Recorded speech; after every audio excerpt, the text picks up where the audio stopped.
Bueno, y hoy en la Hora del Tinto vamos a hablar de cibercultura y qué mejor que haber invitado a Diego Fernando Barragán Giraldo, el autor del libro Cibercultura y prácticas de los profesores entre hermenéutica y educación. Él es doctor en Educación y Sociedad de la Universidad de Barcelona y actualmente es profesor en Filosofía y Humanidades y en Formación de Maestros en la Universidad de La Salle, aquí en Bogotá. Bienvenido, doctor. Muchas gracias. Diego, qué bueno que vengas a hablarnos de eso, porque para muchos, y yo me incluyo a veces, como que nos da terror el tema de la tecnología. Creemos que la generación actual es la que lo domina perfecto y uno como que se va relegando. Lo que propones tú en esta publicación es un poco perder el miedo y utilizarla como herramienta pedagógica para los maestros, ¿no? Sí, efectivamente, es perderle miedo a todas estas nuevas tecnologías y pensar que hay un aliado para tener mejores clases, mejores desempeños y pensar también que allí podemos los maestros desarrollar nuestras capacidades en pro de unos mejores estudiantes y una mejor educación. ¿Qué te diste cuenta cuando estabas haciendo esta publicación?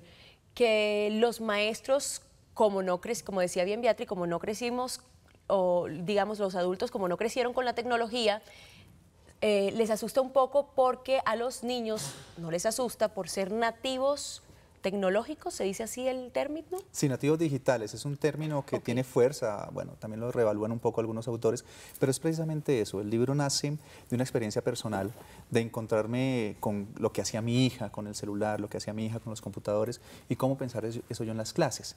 Y encuentro que a muchos maestros nos da miedo la tecnología, bueno, no solo maestros, a muchas personas. Claro. Y creo que hay una opción interesante allí, una opción de familiarizarnos para poder ser mejores seres humanos. La tecnología por sí sola no es mala, es el uso que le damos. Exacto. Claro. ¿Qué ha pasado, digamos, con el tema de los computadores, del internet, de que todo se consigue tan fácil googleando? Los estudiantes, hay mucho copy-page, hacen sus ensayos, copiando de otros ensayos. Bueno, eso también, digamos que se ha creado una especie de dificultad para los maestros, ¿no crees? Sí, efectivamente, hay de todo, ¿no? Y no solo estudiantes de pregrado, de bachillerato, de pregrado, también estudiantes de maestría que copian y pegan. Encuentra uno profesores y estudiantes que hacen lo mismo, pero allí precisamente hay una oportunidad para resignificar lo que aparece en Internet. Todos nosotros tenemos un concepto, lo googleamos, lo miramos y esa primera entrada nos permite tener, digamos, un posicionamiento. Lo importante es cómo pensamos eso críticamente. Entonces, allí habrían posibilidades. Entonces, más que asustarnos con lo que sucede, que tiene que ver con un fenómeno moral, desde luego, cómo potencializar eso, cómo sacarle, digamos, provecho a ese tipo de situaciones. Y la ética también es importante, sí, ¿no? Claro, Porque, claro. pues, de ahí radica todo. Claro, pero es otro tipo de ser humano. Somos otro tipo de seres humanos. Entonces, cortar y pegar en sí mismo no es malo. ¿A qué me refiero? Yo puedo leer también un libro y simplemente reproducir lo que dice el autor del libro. Claro. Lo interesante es cómo como maestro cortar y pegar lo vuelvo una oportunidad de aprendizaje, dándole los créditos de dónde lo copié, por qué lo pegué, claro, pero que simplemente, digamos, lo interprete. Y aquí hay una variable. Claro, si los maestros no leemos lo que nos presentan los estudiantes, pues lógico que más se incrementa el cortar y pegar. Correcto. Claro. ¿De qué otros temas hablas aquí en este libro? Bueno, hablo fundamentalmente de las prácticas de los maestros. Es decir, el buen maestro es con Internet, lo es con Internet o sin Internet.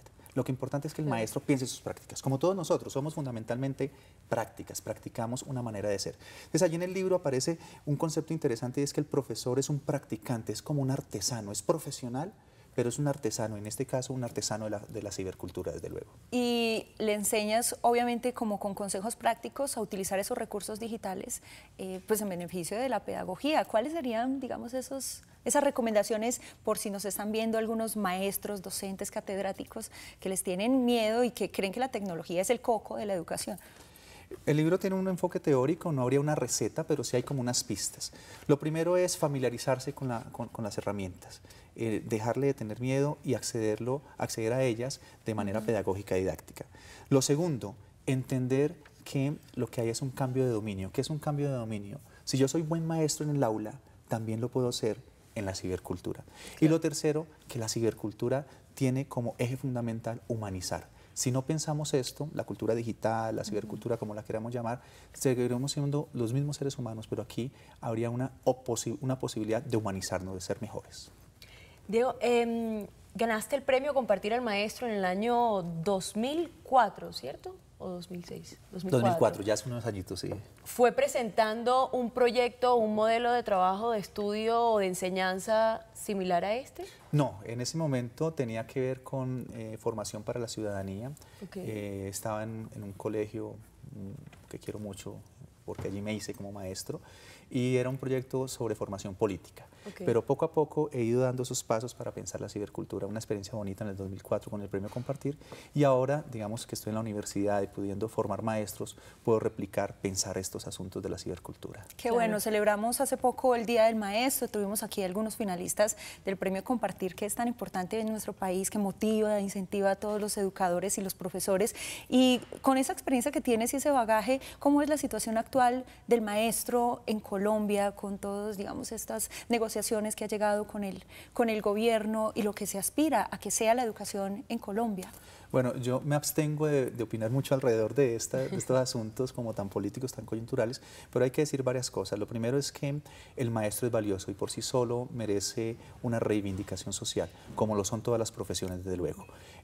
Lo segundo, creo que hay maestros en unas situaciones muy complejas en Colombia. He tenido la oportunidad de trabajar con muchos maestros en Colombia y hay unas situaciones muy, muy complejas de abandono, de cantidad de cosas. Y creo que allí hay unas cosas, algunos asuntos que deben ser reivindicados por los maestros.